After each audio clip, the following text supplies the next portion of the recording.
तो फिल्म की शुरुआत होती है और हम एनी नाम की एक लड़की को देखते हैं जो किसी चीज से बचकर भाग रही थी, लेकिन हमें वो चीज उसके पीछे नहीं दिखाई जाती। वो बहुत ही ज्यादा घबराई हुई थी। अब वो एक कार लेती है और यहाँ से दूर निकल जाती है। बार बार वो मुड़ मुड़ कर पीछे देख रही थी, जैसे ये देखने की कोशिश कर रही हो कि वो चीज अभी भी उसके पीछे है या नहीं। शाम ढलकर रात हो जाती है और घबराई हुई एनी अब बीच पर आकर बैठ जाती है। इस टाइम एनी रो रही थी और उसके बिहेवियर से साफ पता चल रहा था कि वो डरी हुई है। वो अपने मॉम डैड को कॉल करती है और उन्हें बताती है, मॉम डैड, मैं आपसे बहुत ज्यादा प्यार करती हूँ, कभी मैंने आपको कोई दुख दिया हो तो मुझे माफ कर देना। ये कहकर उसने फोन बंद कर दिया था, जिसके बाद अगले सीन में हमें उसकी डेड बॉडी दिखाई गई। इसी बीच पर उसने सुसाइड नहीं किया था। उसकी डेड बॉडी को देखकर साफ पता चल रहा था कि किसी ने उसका मर्डर किया है। जिसके बाद सीन कट होकर हमें जे और उसके दोस्तों को दिखाया जाता है। ये लोग आज काफी एक्साइटेड थे क्योंकि फाइनली जे ने अब शादी करने का फैसला कर लिया था और इसीलिए वो एक लड़के से मिलने के लिए जा रही थी।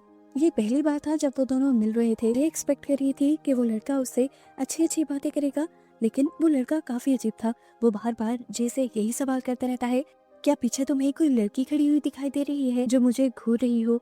जे ने उसके कहने पर कई बार पीछे मुड़कर देखा था, लेकिन वहाँ कोई नहीं था, जिससे जे को लगा कि जरूर इस लड़के की दिमागी हालत ठीक नहीं है। खैर वो लड़का जे को अचानक से मूवी थिएटर से लेकर यहाँ से निकल जाता है। जे उससे कई मर्तबा सवाल भी करती है, क्या तुम्हारे साथ कोई प्रॉब्लम है, तुम किसी से बच रहे हो क्या, लेकिन ये लड़का उसे कोई जवाब नहीं देता। इस सब के बावजूद जे उस लड़की के कहने पर उससे दोबारा भी मिलती है। इस मर्तबा ये दोनों बीच पर जाते हैं।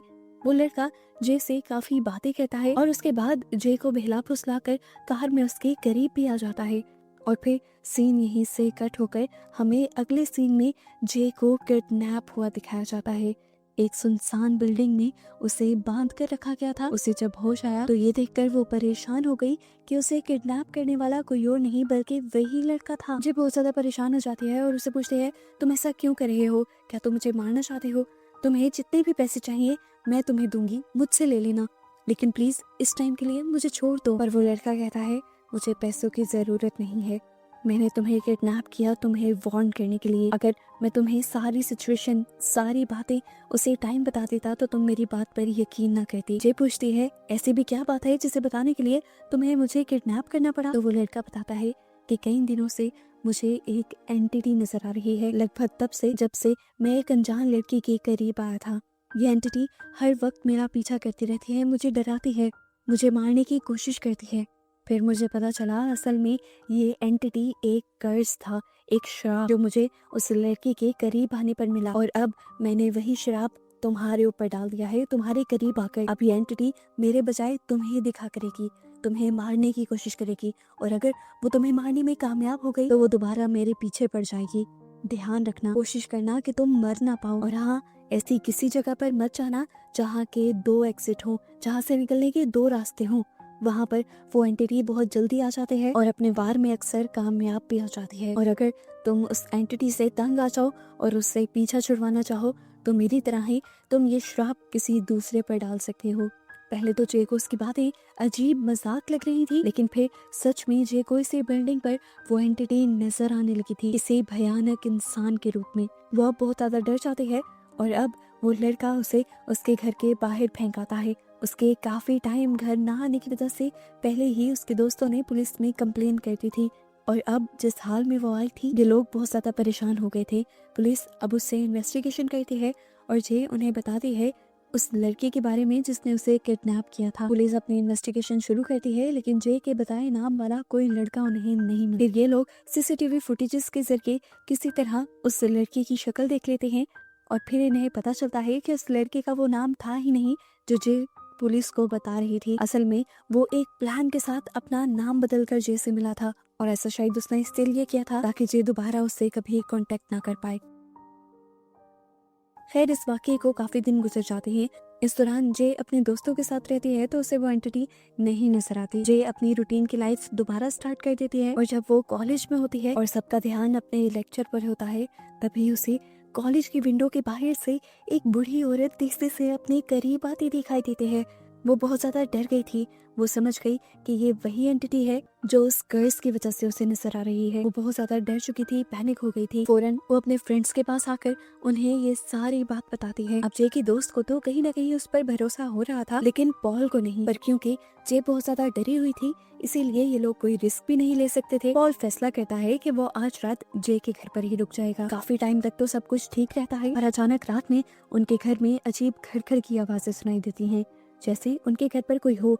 पॉल वहां पर चेक करने के लिए जाता है तो जे उसी टाइम लॉन्च में ही बैठी रहती है, जब उसे दूर से आती भीगी हुई एक लड़की दिखाई देती है। वो समझ गई ये वही एंटिटी है जो बाहर बाहर अपना रूप बदल कर उसे दिख रही थी। इस मर्तबा वो एक खूबसूरत लड़की की शक्ल में आई थी, पर चलने का अंदाज उसका अभी भी भयानक था। जे डरने लगी, चिल्लाने लगी, उससे बचकर वहां से भागने लगी। सीढ़ियों पर चढ़ते हुए उसके कदम भी लड़खड़ा रहे थे। जैसे तैसे कर कर गिरती पड़ती चीजें गिराती वो ऊपर पहुंच जाते हैं, और उसकी आवाजें सुनकर पॉल और उसकी बहन भी उसके कमरे तक आते हैं। वो कमरे में जाकर एक दीवार के साथ लग जाते हैं। अभी भी वो जोर से चिल्ला रही थी। यहाँ पर पॉल और उसकी बहन किसी को नहीं देख पा रहे थे, लेकिन जे को वो एंटिटी अभी भी नजर आ रही थी जिसने दोबारा से अपना रूप बदल लिया था, और वो उन दोनों के पीछे एक बहुत लंबे आदमी की शक्ल में अब इनके पीछे आ चुकी थी। वो अभी भी जे के करीब ही आ रही थी, इसीलिए जे उससे बहुत ज्यादा डर जाती है और अपनी रूम की खिड़की से जंप करके साइकिल लेकर यहाँ से निकल जाती है उस एंटिटी से अपनी जान बचाने के लिए। अब जे डरती हुई एक पार्क में जाकर बैठ जाती है और अपनी सोचों में गुम हो जाती है। आज उसे रियलाइज हो रहा था कि उस लड़के ने उस दिन जो कुछ भी उसने कहा था वो सब सच था। वो डरी सहमी अभी यहाँ पर बैठी हुई थी कि अचानक उसे अपने पीछे किसी की आहट महसूस हुई। डरकर उसने पीछे देखा तो ये उसके दोस्त और उसकी बहन थी। वो उसे यहाँ पर देखने के लिए आए थे।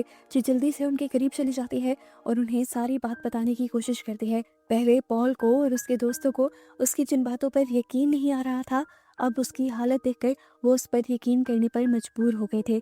अभी वो ये सब बात ही कर रही थी कि अचानक वो दोबारा से डरने लगी।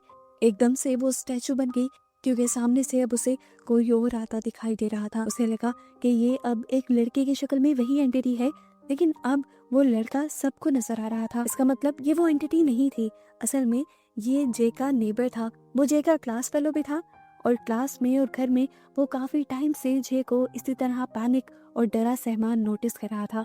वो इन लोगों से इनकी प्रॉब्लम पूछता है और कहता है, क्या मैं आप लोगों की कोई मदद कर सकता हूँ? जे और उसके दोस्त इस लड़की को सब कुछ बता देते हैं। तो वो लड़का इन्हें कहता है, इस प्रॉब्लम से निकलने के लिए हमें उसी लड़के के घर जाना होगा जिस लड़की की वजह से ये प्रॉब्लम स्टार्ट हुई थी। उसकी बात मानते हुए ये लोग उस लड़के के घर तो चले जाते हैं, पर पता चलता है कि वो लड़का तो कब से ये घर खाली कर कर जा चुका है। ये लोग अब उसके घर की तलाशी लेते हैं, जहाँ पर उन्हें उस लड़के की बस एक तस्वीर मिलती है, जिससे उन्हें उसके स्कूल का पता चल जाता है।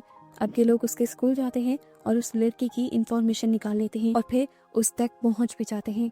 ये लोग असल में उस एंटिटी और कर्स के बारे में सब कुछ जानना चाहते थे। वो लड़का अब इनके साथ बैठता है, कोऑपरेट करता है और इन्हें बताता है कि ये सब उसके साथ तब शुरू हुआ था जब वो एक लड़की से मिला था। वो काफी टाइम तक इस एंटिटी के डर में रहा, जिसकी वजह से उसके दिन रात का सुकून चला गया, उसकी लाइफ खराब हो गई, उसकी जॉब चली गई। पहले तो उसने भी यही फैसला किया था कि वो अपनी वजह से किसी को नुकसान नहीं पहुंचाएगा, ये कर्ज किसी दूसरे पर नहीं डालेगा। लेकिन फिर एक दिन वो इतना मजबूर हो गया कि उसे वो सब करना पड़ा। फिर ही वो प्लान बनाते हुए जे से मिला था।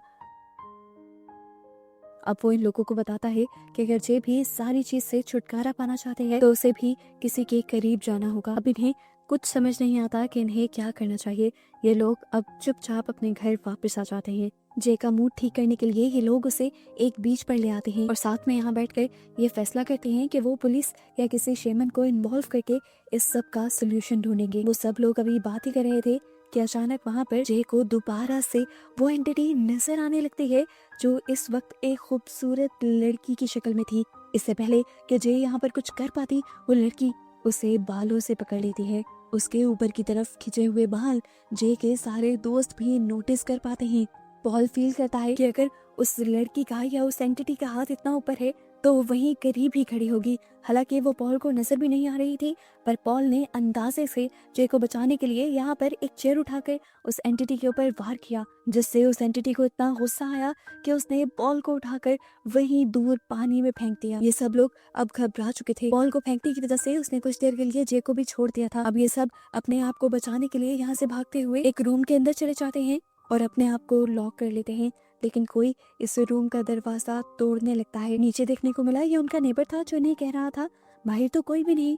इससे पहले कि ये लोग बाहर आ जाते वही लड़का एक छोटे बच्चे का रूप ले लेता है, जिससे पता चलता है कि वो भी एक एंटिटी ही था और तेजी से वो बच्चा इनके ऊपर हमला करने के लिए आता है। उस बच्चे से बचने के लिए ये लोग उस कमरे का दरवाजा खोलकर वहां से निकल जाते हैं। जे जो सबसे ज्यादा डरी हुई थी गाड़ी में बैठकर फौरन गाड़ी चलाना शुरू कर देते हैं और पीछे से वो लोग तेजी से भागते हैं और जे को रोकने की कोशिश करते हैं, जबकि पीछे से हमें दिखाया जाता है कि वो एंटिटी आहिस्ता आहिस्ता चलते हुए अभी भी उन सब के पीछे ही आ रही थी। यहाँ हमें मालूम होता है कि इस एंटिटी की एक कमजोरी है, वो तेज नहीं चल सकती, इसीलिए वो हमेशा अपने शिकार के पास देर से पहुंचते हैं। इधर जे के दोस्त भी जे को रोकने की कोशिश करते हैं, पर जे की दिमागी हालत ऐसी थी कि वो किसी को सुन नहीं पा रही थी। इसी सब की वजह से उसका ध्यान ड्राइविंग से भी हट जाता है। उसकी गाड़ी एक दूसरी गाड़ी से टकराने ही वाली होती है, पर वो उसे बचाने के लिए अपनी गाड़ी को मोड़ देती है और उसकी गाड़ी का फील्ड्स में क्रैश होकर एक्सीडेंट हो जाता है। जिसके बाद हमें जे को हॉस्पिटल में एडमिट दिखाया जाता है। हॉस्पिटल में जे अभी भी बहुत ज्यादा परेशान थी। उसका नेबर जे की यह हालत देख नहीं पाता और वो जे से कहता है कि मैं तुम्हारी मदद करना चाहता हूँ, तुम अपना ये सारा कर्ज मुझे दे दो। जे जो सब चीजों से तंग आ चुकी थी, पहले वो हाँ कर देती है और जब वो अपना कर्ज उस लड़के को दे देती है उसके करीब आकर, तब जे को रिग्रेट होने लगता है। उसे बुरा लगता है कि उसने अपनी वजह से किसी दूसरे की जान को मुश्किल में डाल दिया, पर वो लड़का उसे यकीन दिलवाता है कि मुझे कुछ नहीं होगा जे। उसकी सच्चाई की वजह से जे को अब वो लड़का अच्छा लगने लगा था। 1-2 दिन गुजर जाते हैं और जे अब उस लड़के से पूछती है क्या तुम्हें वो एंटिटी नजर आ रही है। तब वो लड़का कहता है नहीं, मुझे अभी तक वो एंटिटी नहीं नजर आई। खैर जे का ट्रीटमेंट भी पूरा हो जाता है और वो अपने घर वापस आ जाते हैं। एक दिन वो विंडो में बैठी हुई अपने नेबर के घर को देख ही रही थी और उन सारी चीजों के बारे में सोच ही रही थी कि अचानक उसे घर के बाहर कोई अजीब सा इंसान चलता हुआ दिखाई दिया। उसने देखा कि ये उसका नेबर ही था, लेकिन उसकी चाल चलन बहुत ज्यादा अजीब थी। वो फौरन समझ गई ये जरूर वही एंटिटी है जो किसी वजह से उसे भी नजर आ रही है। वो एंटिटी अब दरवाजे पर नॉक करना शुरू कर देती है और जे उसे रोकने की कोशिश करती है। जे अपने नेबर को कॉल कर बताना चाहती थी कि तुम उस एंटिटी के लिए दरवाजा मत खोलना, लेकिन इतने में वो एंटिटी उसके घर की विंडो तोड़ते हुए घर के अंदर चली गई और यहाँ जे का उस लड़के ने फोन भी नहीं उठाया। तो जे अब उस लड़के को बचाने के लिए फौरन उसके घर के पास गई। उसने दरवाजा नॉक किया लेकिन अभी भी किसी ने दरवाजा नहीं खोला, तो वो भी उसे एंटिटी के तोड़े हुए विंडो से अंदर चली गई। उसने अपने नेबर के रूम के करीब जाकर देखा कि वो एंटिटी अब उसकी मॉम का रूप ले चुकी थी। जे ने उसे कहा खबरदार खबरदार जो तुमने अंदर जाने की कोशिश की, पर ये एंटिटी उसकी कहाँ सुनने वाली थी। वो तो लगातार उस लड़के के कमरे का दरवाजा नॉक कर रही थी। इधर जे अब जोर जोर से चिल्ला भी रही थी, अपने नेबर को बताने की कोशिश भी कर रही थी कि दरवाजा मत खोलना, दरवाजा मत खोलना, पर वो लड़का दरवाजा खोल देता है और एकदम से वो एंटिटी उसके ऊपर हमला कर उसे मार देती है। और जे ये सब कुछ अपनी आंखों से देखकर बुरी तरह टूट जाते हैं। उसके नेबर की मौत उसकी वजह से हुई थी। उस लड़के ने तो अच्छाई में जे की जान बचाने की कोशिश की और बदले में उसे क्या मिला, मौत। जे इस सदमे से टूट गई थी। वो गाड़ी चलाकर अपने घर से दूर चले जाते हैं। अब उसे डर ये भी लग रहा था कि उसका नेबर तो मर चुका है, तो एंटिटी जरूर दोबारा उसके पीछे पड़ जाएगी। इसी डर में वो पूरी रात अपने घर के बाहर सड़क पर ही सोती है और सुबह होते ही अपनी गाड़ी को बीच पर ले जाती है। वहाँ बीच पर उसे एंजॉय करते हुए 3 लड़के नजर आते हैं। एक मर्तबा को उसे ख्याल आता है कि क्यों ना वो अपना कर्ज इन लड़कों को दे दे, लेकिन फिर उसे समझ आ जाती है कि ऐसा करना जुर्म है। वो अब अपने घर वापस आ गई थी। उसने अपना कमरा लॉक कर लिया था और अब वो कमरा किसी के बुलाने पर भी नहीं खोल रही थी। पॉल जो उसका दोस्त था जबरदस्ती उससे रूम खुलवाता है और उससे बात करने की कोशिश करता है। जे उसे सब बता देती है कि किस तरह उस लड़की की भी मौत उसकी वजह से हुई है और अब वो इस जिंदगी से छुटकारा पाना चाहते हैं। पर पॉल जो उसका बचपन का दोस्त था, उसके मुंह से ऐसी बातें सुनकर वो भी टूट जाता है और इमोशनल होकर उससे कहता है तुम ऐसा कुछ नहीं करोगी, मैं तुम्हारा कर्ज अपने ऊपर ले लूंगा। पर जे ऐसे होने देना नहीं चाहती थी। वो पॉल की जान को खतरे में नहीं डाल सकती थी। इसीलिए अब जे पॉल से कहते हैं हम उस एंटिटी को मारेंगे, उसे उसकी दुनिया में पहुंचा देंगे ताकि आइंदा के बाद कोई उस एंटिटी का शिकार न हो। वो एक प्लान बनाती है और फिर अपने दोस्तों और अपनी बहन के साथ स्कूल में चली जाती है। वहाँ पर स्विमिंग कोर्ट के अंदर इन्होंने उस एंटिटी को पकड़ने का प्लान बनाया हुआ था। पॉल जल्दी से स्विमिंग पूल के इर्द गिर्द बहुत सारी इलेक्ट्रिक डिवाइसेस लगा देता है ताकि ये लोग उस एंटिटी को करंट देकर मार सकें और अब उसे अट्रैक्ट करने के लिए जे पूल के अंदर जंप कर देती है और कुछ ही देर में वो एंटिटी एक आदमी की शक्ल में यहाँ आ भी जाती है। अब क्योंकि वो एक एंटिटी थी तो इनकी बातें सुनना, समझना और इनका दिमाग पढ़ लेना तो उसके लिए एक आम सी बात थी। वो उनका प्लान समझ जाती है और अब उन्हीं की डिवाइसेस पहले उठा कर पानी में फेंकने लगती है। पॉल जब उसे ऐसा करता देखता है तो उस पर गोलियां चलाता है, पर क्योंकि वो एंटिटी दिख नहीं रही थी पॉल को तो बार बार उसका निशाना चूक रहा था। पीछे से जे की बहन को अब एक बहुत अच्छा आइडिया आता है और वो एक चादर को उठाते हुए वहां हवा में उड़ती हुई एक डिवाइस के पास फेंक देती है। असल में हवा में डिवाइस इसीलिए उड़ रही थी क्योंकि वो उस एंटिटी ने पकड़ी हुई थी और उस कपड़े के उस एंटिटी पर डलने की वजह से इन्हें वो एंटिटी नजर आने लगी थी। अब की बार पॉल ने निशाना लगाया तो गोली सच में उस एंटिटी को लग गई और वो एंटिटी पानी में गिर गई। लेकिन पता चला कि वो एंटिटी मरी नहीं थी बल्कि वो अब जे के पाँव को पकड़ने लगी थी। जे जो ऊपर आने की कोशिश कर रही थी वो जोर जोर से चिल्लाने लग जाती है और जे को बचाने के लिए पॉल जे के पीछे शूट करने लगता है। आखिर जे का पाँव भी वो एंटिटी छोड़ देती है और जे पानी से बाहर निकल आती है। पूल पूरी तरह लाल हो जाता है और इन्हें लगता है कि फाइनली वो एंटिटी मारी गई। ये लोग वहाँ से वापस आ जाते हैं और हमें कुछ दिन बाद का सीन दिखाया जाता है। उस दिन के बाद से पॉल जे के पास ही रहता है क्योंकि जे बहुत ज़्यादा डर कर रहने लगी है। काफ़ी टाइम हो गया है पॉल को वो एंटिटी नज़र नहीं आई क्योंकि पॉल जे के करीब भी चला गया था ताकि अगर वो एंटिटी ना भी मरी हो तो वो जो भी नुकसान पहुंचाए वो पॉल को ही पहुंचाए। पर अभी तक पॉल ठीक था। मूवी के पोस्ट क्रेडिट सीन में हम पॉल और जे को वॉक करते हुए देखते हैं और उनके पीछे एक साया भी देखते हैं। जिस साय को दिखाते हुए यहाँ मूवी के एंड में बहुत सारे सवाल पैदा हो जाते हैं कि क्या वो एंटिटी नहीं मरी थी और क्या अब वो जे और पॉल को नुकसान पहुंचाएगी। इसी सारी मिस्ट्री के साथ ये मूवी यहाँ पर खत्म हो जाती है।